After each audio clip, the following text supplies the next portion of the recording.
Hey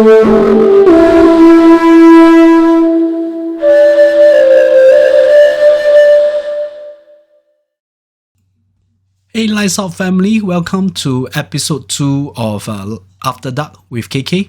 Today's story comes from popular Taiwanese YouTuber by the name of Wang. His channel talks about superstitious Taiwanese folklore as well as plenty of scary ghost story, but in a very light-hearted way. So if you understand Chinese, do visit his channel. In the meantime, enjoy the story. The apartment unit that claimed 7 lives. This story was shared by an experienced property agent in Taiwan who claimed he had so many stigmatized properties, more commonly known as xiongzai, who in turn heard the story from a property landlord known as Brother Long. The story originated from a rental apartment unit located in a district enclosed by 3 local universities within Taichung City. Naturally, it was originally rented by a young couple from one of the nearby universities. On their 4th and final year, the boyfriend was infatuated with another girl and started to physically and mentally torment his girlfriend. Days turned to weeks, and the incremental torment reached a state of no return, leading to the poor girlfriend to end her life by hanging herself on the wooden frame of the front door. She was merely 22 years old. The body was discovered by the unrepentant boyfriend who informed the landlord, police and the girlfriend's family. A suicide note was discovered, which of course led back to the boyfriend's ill treatment. But aside from some unabashed cursing from the family, there was nothing that could incriminate the boyfriend. The landlord, still intending to rent out the apartment, expedited a religious ritual in order to quell any discomfort from the neighbors, which naturally could lead back to the prospective tenants. Not too long later, the unit was successfully rented out to a pair of sisters from southern Taiwan who came to the city for work. Despite having a pretty satisfactory settling period, the sisters did admit to neighbors they could hear objects unnaturally falling to the ground on many occasions, but that did not bother them much. Within a month or so, the elder sister started to sleepwalk, something the younger sibling admitted that had never happened before.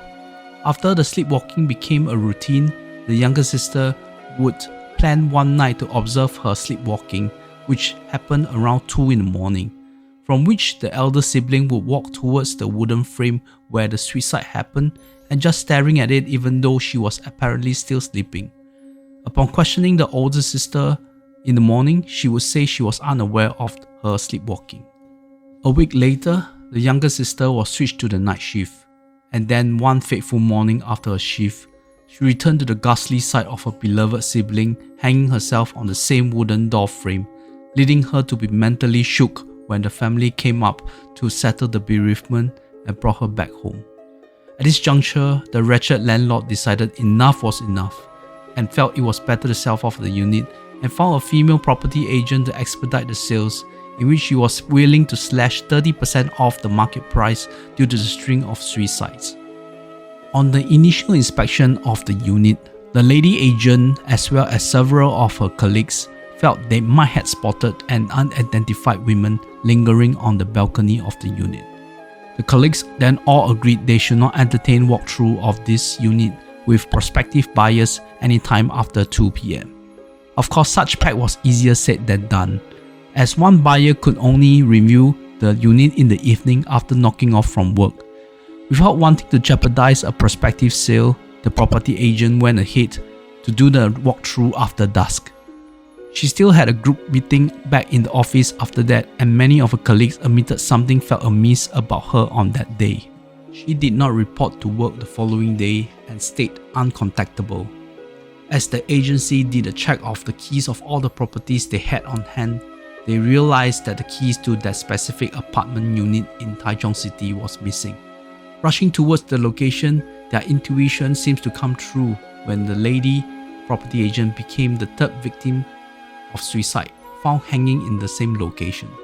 The owner of the property at this point was crushed and felt whatever amount he could get at this point was a bonus. Therefore, he agreed on a price that seems too good to be true. This is when Brother Long came into the picture. Despite knowing all the gruesome tales linked to the property, Long was undeterred and was blinded with the yearning of making money, especially when he bought the unit at that attractive price. During one of his cleaning up sessions, the neighbor across the unit came out of his house to greet Long and poked on the fact that Long was so fortunate to find new tenants so soon, as he could hear ruckus and talking emitting from the unit in the evenings. Befuddled, Brother Long simply told the neighbor he had yet to rent the unit out. From that point on, the neighbor was traumatized and steered clear the cursed unit, be it at night or even during the day. Long employed an agency to tend to his renting affairs, and the one in charge was a lady who was sensitive to the unexplained. She advised Long to do a proper ritual to resolve the endless loop of suicides. Long, being only interested in making profits, felt like such ritual would cost too much, even before he started to earn a dime on his new property. Therefore, he rejected the notion. Soon after, Brother Long felt communication with this lady in charge slowly dwindled down, leading to Long calling the agency. It was then Long was informed that the lady had been taking extended leave from work. Then a few days later, Long was informed that the lady in charge was found dead at home, committed suicide via hanging. Although the eerie coincidence with the string of suicides at his own property, Long felt this generally had nothing to do with him, as this was committed at that lady's home. Brother Long just felt pesky that the agency failed to help him successfully with the rental when this tragedy happened. He decided to take charge of his own rental affairs. When he went to the apartment to take pictures in prep for rental, he saw the same nosy neighbor, but this time he was staring with mouth agape towards the front door of the apartment. The neighbor maintained the same stance even after Long left the place when he had completed the photo shooting. It was later on when Long was informed that this specific neighbor killed himself using a belt on his room doorknob to simulate asphyxiation. The family was dazed from moving to a new place after the neighbor had not been feeling well for months. Brother Long successfully rented out the unit to a single mother who had been struggling financially and barely able to make ends meet. Long and the new tenant had always communicated through mobile messages, and rental fee was paid via internet bank transactions. Things were going well for 8 months, leading to Long feeling a sense of finally the curse had been resolved. However, one particular month, the rent ran late for half a month, prompting Long to travel down from Taipei to check on his tenants. The moment he opened the apartment door, a smoldering pungent smell was overwhelming, and the sight of the single mother dead in the middle of the living room, with her decomposed body covered with maggots, led Long to regurgitate his past few meals. There was no information what happened to the kid affected, but it was such a tragic case, especially when the single mother had no kin and needed good Samaritans to help with her funeral. From the point onwards, Long decided he could not cause any more death. Therefore, he decided to keep the unit be sealed and dormant, not for sale nor for rent. But the title of the story did say it claimed 7 lives, no? So who is the 7th victim? Months after Brother Long had locked up the apartment unit and the building itself became well known to be haunted, leading to an exodus of occupants.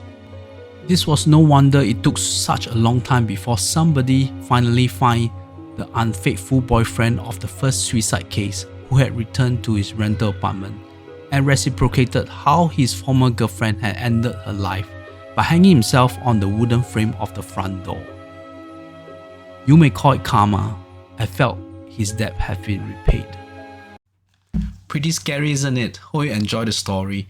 Continue to support Lights Out with Joe and Kim on every Thursdays, as well as any impromptu gaming session with the guys. We will also like to see you guys in July at Bali.